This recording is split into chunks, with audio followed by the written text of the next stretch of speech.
As the session has started, so I'll begin with it. Welcome to SES Webinations. I am Kanza Shiraz, the Student Counselor at SES and your host for today's session. In this session, we have Dr. Osama Qureshi, the Director of SES, and my colleague, Student Counselor, who is Mr. Raza, who will be assisting with question and answers. And from Dublin, we welcome Mr. Colm Cronin, who would be representing Dublin University for us and who will be sharing a very useful question. Thank you very much. So to you, Colm. Perfect. So I will just bring up my screen here and let's go to the top. Perfect. So thank you for the introduction and the opportunity to present on Dublin City University, which is Ireland's University of Enterprise. We're celebrating 40 years, so we're 40 years old, and one of Ireland's young institutions, Ireland's fastest growing institution, and I believe a great place to study. So a wonderful place for students.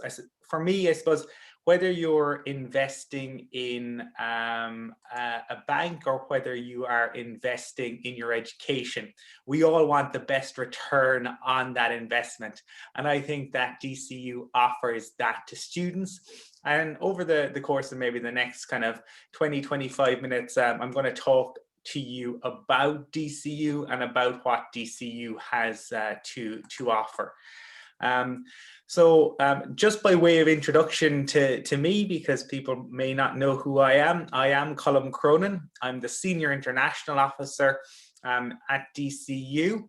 I've worked in the higher ed sector for over 15 years at this point. I previously worked at Trinity College Dublin and at University College Dublin, and I'm now very proud and happy to be working at DCU. I'm from Cork originally, and I studied in Cork and worked in the Cork Institute of Technology. So I know the higher ed sector in Ireland very well. I'm passionate about higher education, and I have a higher education podcast called Adventures in Advising. I also have a weekly series called Destination DCU, where I speak to students, to faculty members, and to staff about their experiences of DCU, so you can hear directly from the students and staff themselves about their experiences. I also worked in the Irish Naturalization and Immigration Service, and I suppose that gave me insights into how they think in Ireland. So that's a little bit about me, so you know who I am. And then in terms of Dublin City University, well, I suppose one of the highlights and something that we're very proud of is that DCU was named Ireland's University of the Year for 2021 in the Good University Guide. And there were a number of factors for that, but two of the main factors were the response to COVID-19, that we articulated our message to students and we ensured that students still had a positive experience. And the other is around our graduate employment rate. So I think the fact that DCU was named the University of the Year in such trying times is testament to the work that goes on at the institution, and I think demonstrates the level of commitment that exists to students. So if you choose to study at DCU, you know that you will have a dedicated team there who will support you on your journey.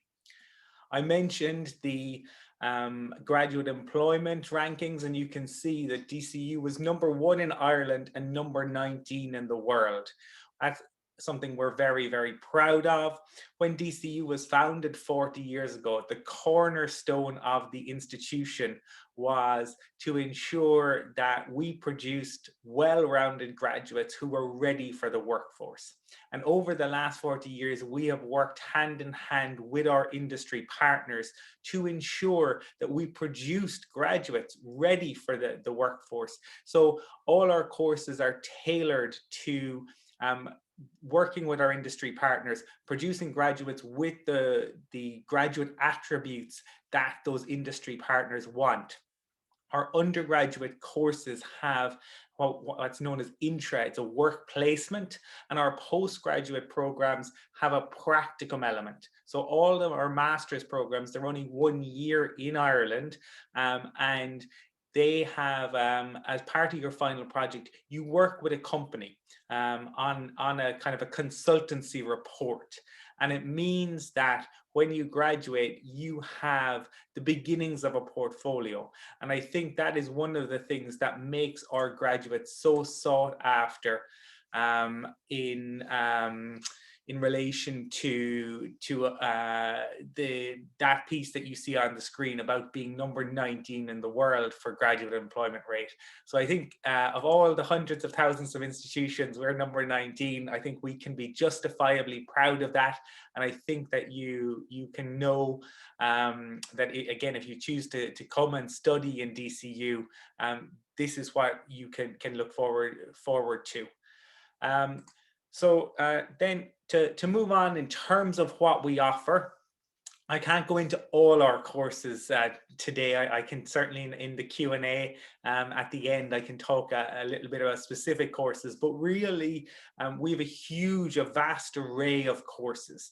So whether you want to work as a computer engineer, whether you want to be a data analyst, maybe you want to be a journalist or a lawyer, maybe you want to work in a lab, maybe you have a family business and you want to take over that business, but in the meantime, you want to get experience and get an educational qualification that will help you in terms of taking over the business. Maybe you want to work in marketing.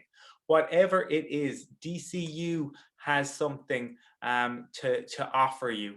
So you can see there the different faculties that we have available, and we offer everything from a foundation course for those who might not have the experience to enter directly into our undergraduate programs. We have 3- and 4-year undergraduate degrees.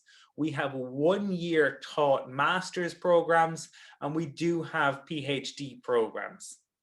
I know there have been some questions around PhD programs. Absolutely, we are a research institution. We're one of the top institutions. We can hold our head high around that.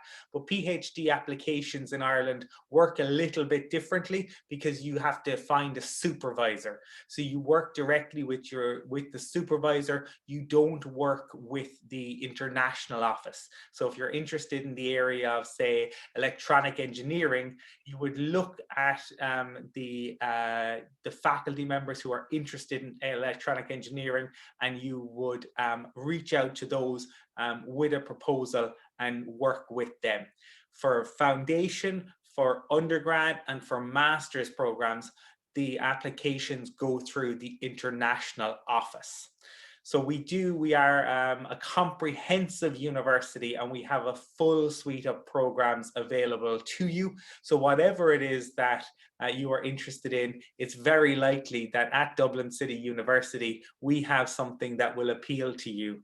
And again, I think you can be sure that it is a worthwhile investment in your education. So in terms of, I think you can see that having been named the University of the Year with our graduate employment rate, you can be assured that you will get a quality education.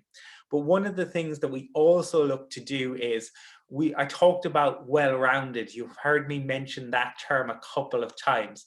So life outside the classroom is also very important. It is really important. The academics are fundamental. They are what's most important. But companies want to know that students can juggle many different things, and they want to know that they're well-rounded graduates. So for that, we ensure that the student experience is top class, both inside and outside the classroom. We have more than 100 clubs and societies. So maybe you're interested in cricket, you can play cricket. Maybe you're interested in politics. Maybe you like movies or music or books or travel or hiking. Whatever it is that you're interested in, there are clubs and societies. But more than that, we have what's called the UNIN module. And the UNIN module is it's not compulsory, it's a choice. Students can have the option of having an additional 5 credits on their transcript, and it recognizes the work outside the classroom. So if you're involved with a club or a society and you're a treasurer or a chairperson, or maybe you do volunteer work in the community, that can be recognized. And that again is another piece that I think makes our graduates so competitive when they move out in to the workforce, because universities can see on the transcript that this person had interests outside of academics and they made a contribution in that area. They didn't just play cricket, they actually helped run the cricket club. So that is one of the things that we endeavor to do at DCU. I mentioned the fact that our graduates get jobs and they get very good jobs. But what about part-time work? Well, international students can work part-time in Ireland. You can work 20 hours a week. So that is something to be aware of. And there is a stay back work visa program after you complete your studies. So if you study at undergraduate level, you get a 1-year stay back. And if you study at postgrad level, if you do a master's or a PhD, but you can get a 2-year stay back. So in Ireland, if you come and study at DCU, you can do a 1-year master's program, and then you can stay back in Ireland to find a job for 2 years afterwards. So again, you have the opportunity, you're making an investment in your education, you get your qualification, and then you have the opportunity to work and to earn money, and potentially a pathway into work permits and more permanency or long-term residency in the country.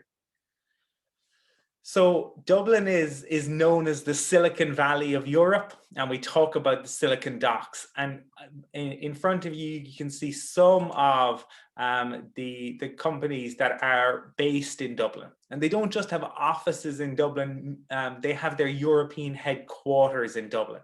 So software companies, financial services, pharmaceutical and medical technology.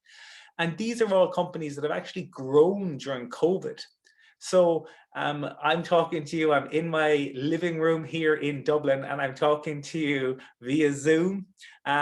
Tech companies have exploded. They are taking on a significant numbers of people. And it's not just computer graduates, it's not just data scientists.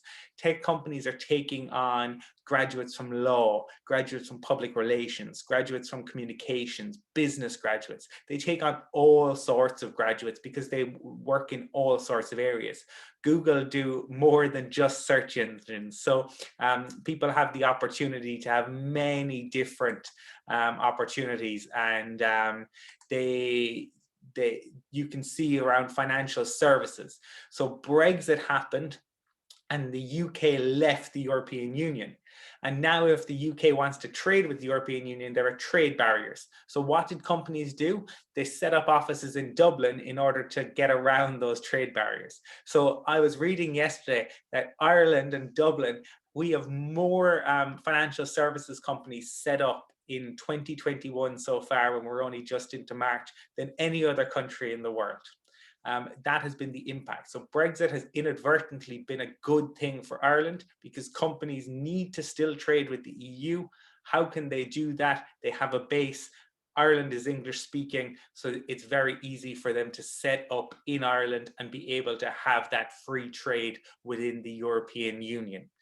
So you can see that's just some of the companies, and there are many more in Ireland. And again, as an undergrad, you would have the opportunity for a work placement, an internship. As a master's student, you had the opportunity to work on a kind of a consultancy report as your final project with these companies.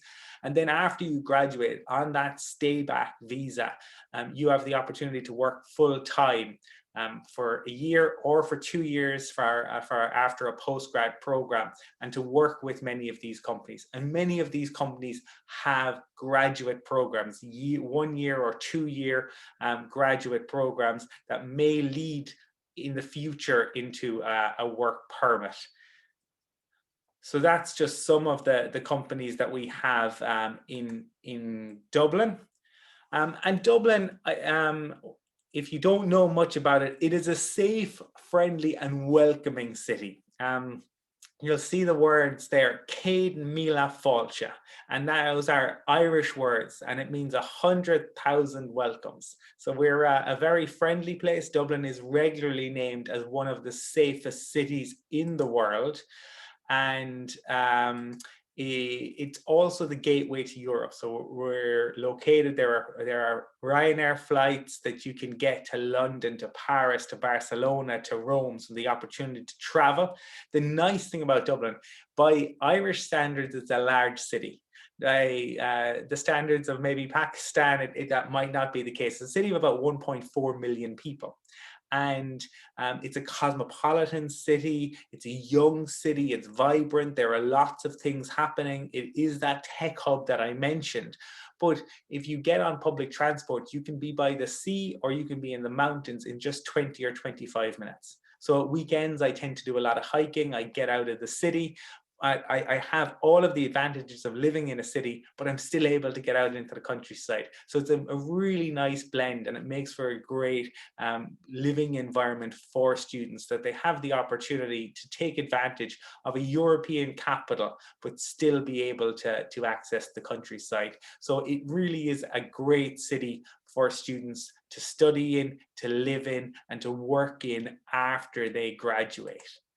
So then, moving on, I suppose we have we have a new president at Dublin City University. Professor Derek Keogh became president last year, and like all presidents, he is keen to make his mark. He is a wonderful man, but we have launched a number of new programs. So we have 6 new courses that are launching for this September, and all of these have been developed with our industry partners, and they have been developed to try to look at some of the major challenges that are taking place in the world today. So be it climate change, be it digital disruption, these are the courses that we are working with our industry partners on.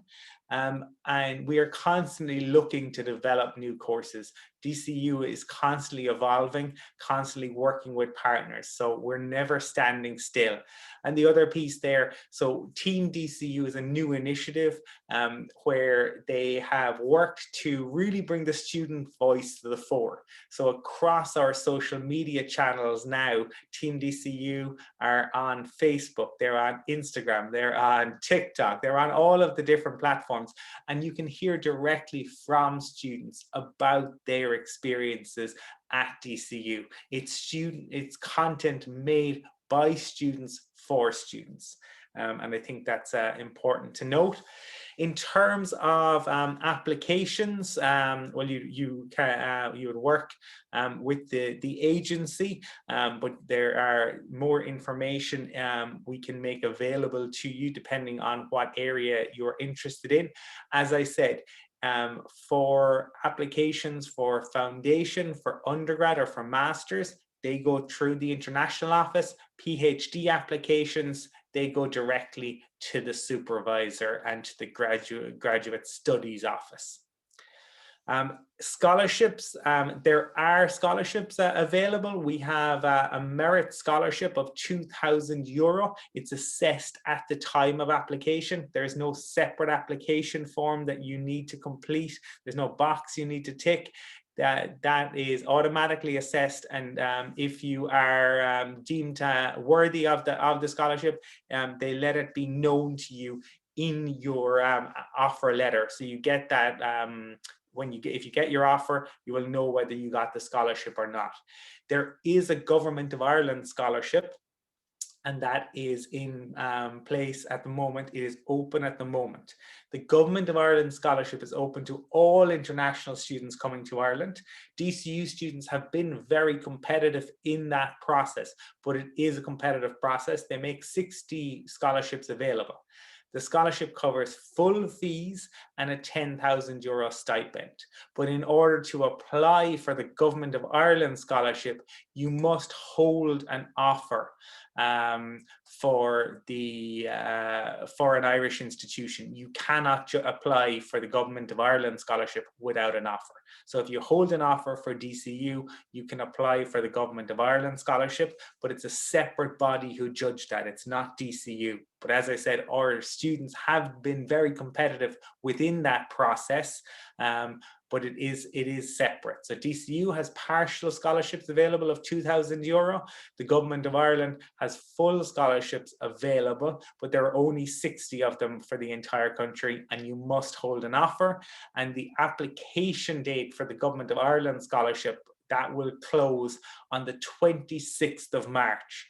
So if you are interested in applying for that, you should be looking to make an application to DCU very soon so that your application can be assessed and we can get an offer to you, because again, you cannot apply for the Government of Ireland scholarship until you have an offer for DCU. So just, I suppose, a little bit in terms of further information. I mentioned Team DCU, and you can see that they do a lot of stuff. So on Instagram on Tuesdays, they have students take over directly, and those students take you through their average day, so what their day looks like. Our business school just finished a series of webinars on all of their programs, and those are available on their website. So if you're interested in hearing directly from an academic in relation to those courses, they are available there. Our career service, we wouldn't have the sort of graduate employment rate that we do without our career service being so active. They do lots of great work, and they're actually having a series of events for current students next week. And for interested students, there is a DCU career podcast, so called Career Conversations. So if you're interested, you can listen to graduates from DCU talk about their experience about graduating and moving into the workforce. So I mentioned that DCU at the beginning was the University of the Year in Ireland. And why I believe DCU is the right investment for students. So you can see a quote there from the report that named DCU as Ireland's University of the Year, that we're developing highly sought after, rounded graduates who are ready for the workforce and eager to apply their knowledge and skills. And that is what you will get if you choose to study at DCU.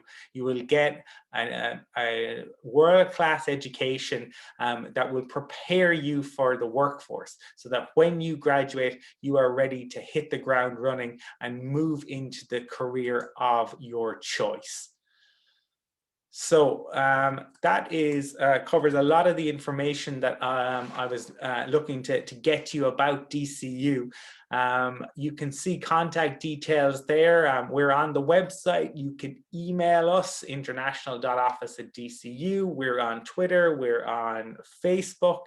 The full prospectus, because I couldn't go through all of the courses, are online. So you can see what we have available. With that, I can certainly look to take any questions that people have.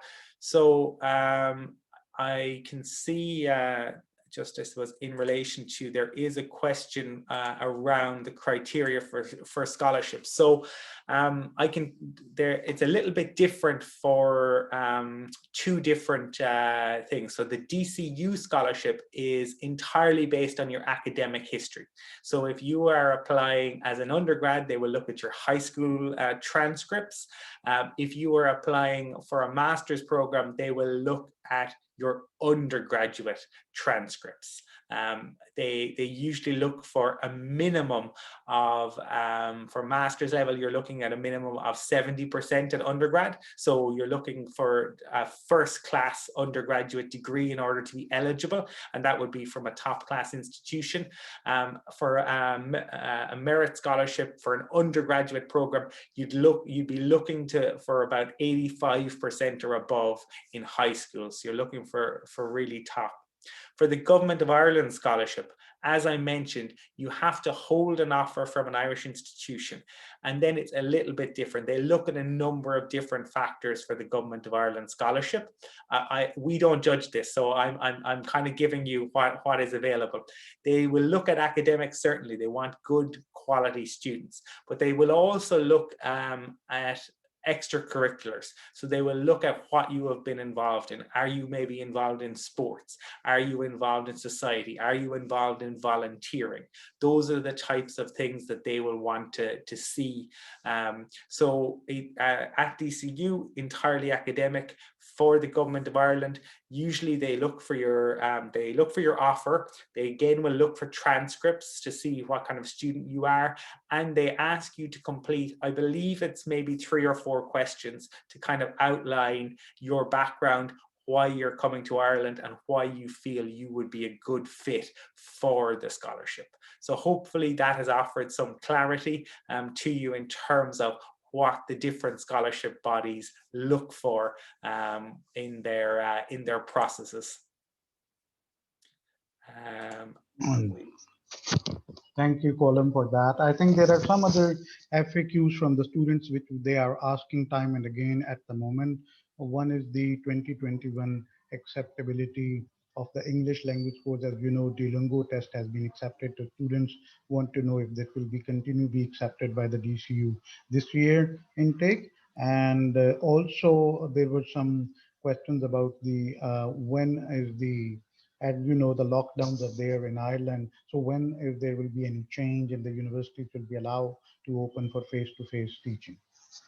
Sure, yeah, great question. So Duolingo will be accepted, and we've actually opened it up further to take in terms of, because I from what I understand, TOEFL and IELTS now kind of do a take at home test.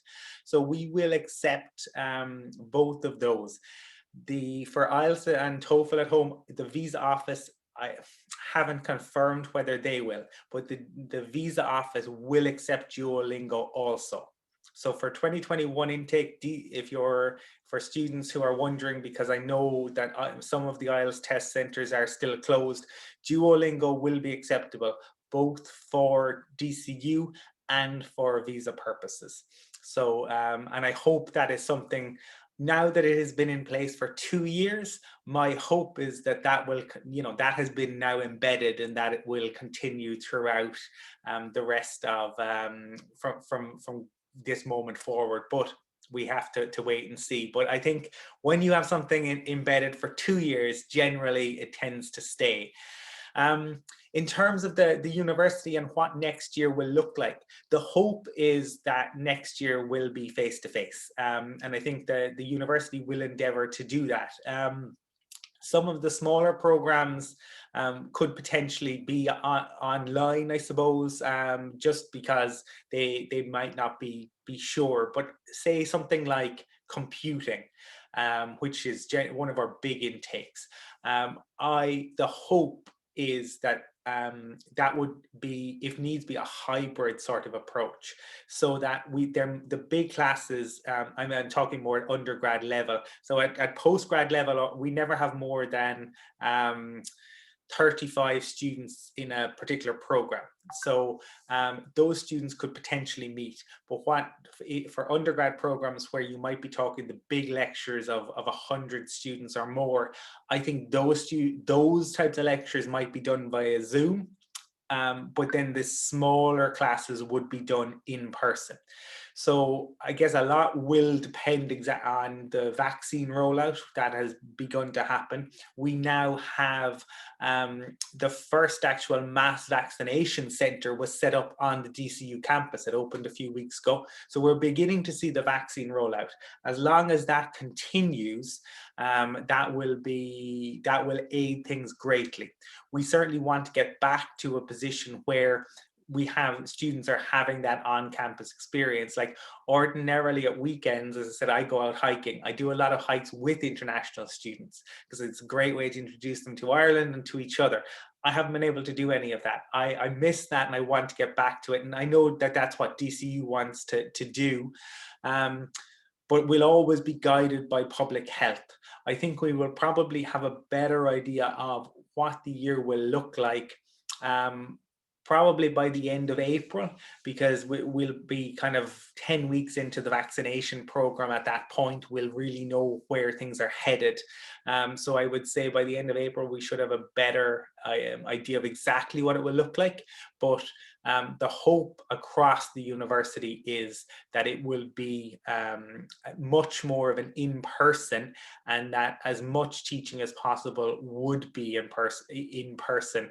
And certainly things like the student center, the library, all of those sorts of things, that they would be able to be open and functioning, and students having as close to a regular student experience as possible. Okay, well, there is one question from Zakaria that he's asking. He has done his BS honors in mathematics. So he's asking for which course he can apply at DCU. And Sure. So I suppose a lot is going to depend on what he would be potentially interested in doing in the future, because a baseline in mathematics opens a lot of doors for you. With mathematics, you can look at things like computing, because that's grounded in mathematics. We also have I know any of the business courses are, again, like that's going to open doors to you there. But we actually have an interesting course. We have a financial mathematics course. And it's a much more niche course, I suppose. There aren't more than 20 students who take it. You have to love mathematics, but if you do, it is a course that makes you kind of a standout for many of the financial services companies, because you are different from somebody just coming out with a business qualification or an accounting qualification.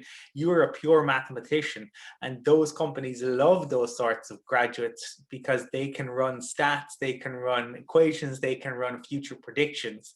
So that could be another area that the student could look into, is financial mathematics. But it's definitely an area where you have to love maths.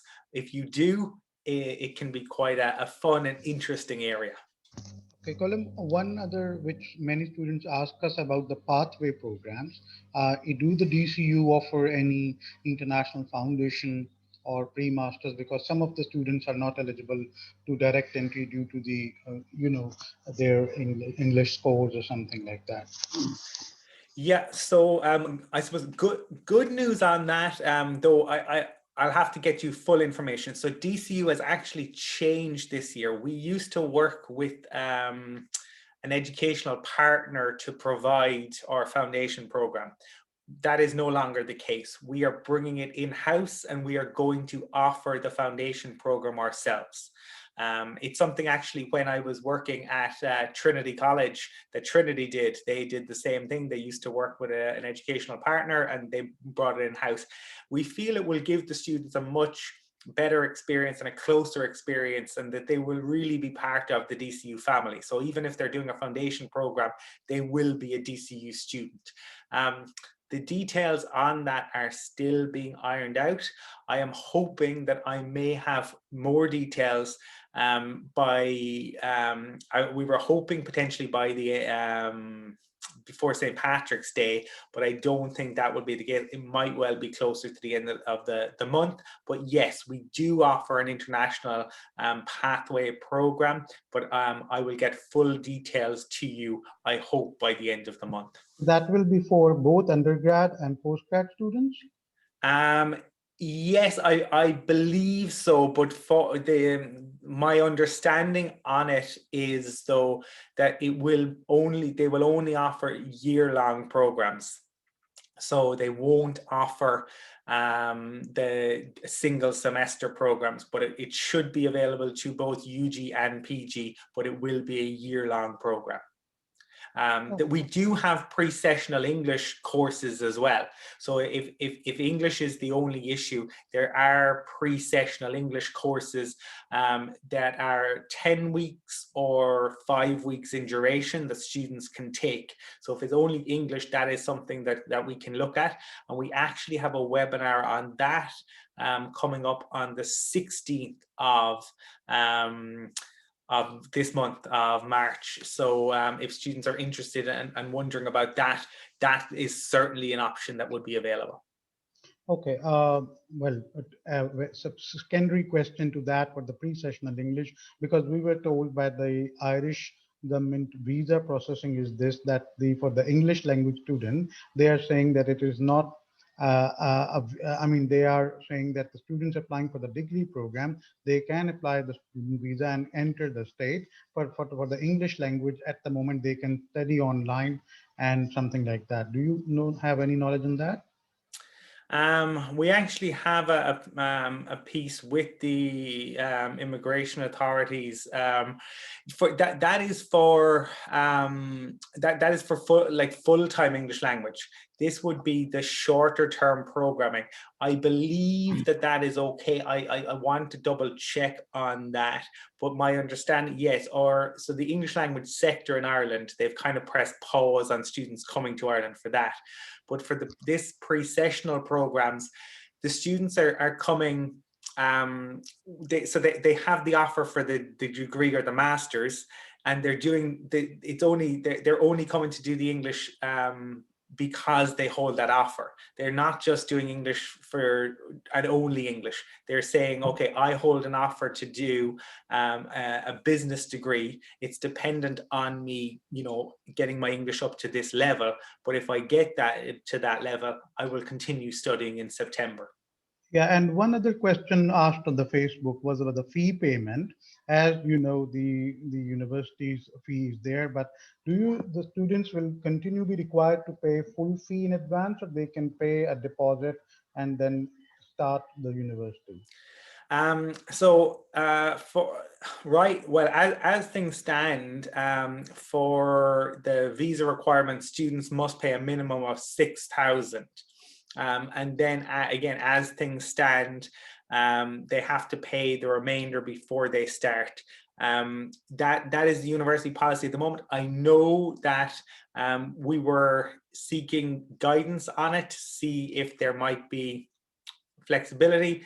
Right now, that's the policy as it stands. Certainly, if that does change, I will communicate that to you. Okay, thank you. Well, these are all the questions I have in front of me. And thank you for your time, Colin. And that was very informative. That information has been shared on our social media pages, and we'll be continuing asking any student if they want further information about Ireland scholarships or DCU, they can contact SCS, and we'll be very happy to assist you for your applications and guide you about the visa process. And Colin, thank you again for your time, and Kanza for hosting this event. And we'll be looking forward to send you some quality applications. Fantastic. Well, thank you for the opportunity, and certainly this can, we can do this again in the future. Sure. Always happy to take some time to chat to the students. So thank you for this morning, and look forward to continuing to work together. Thank you. Thank you so much, Colin. Thank you. Thank you.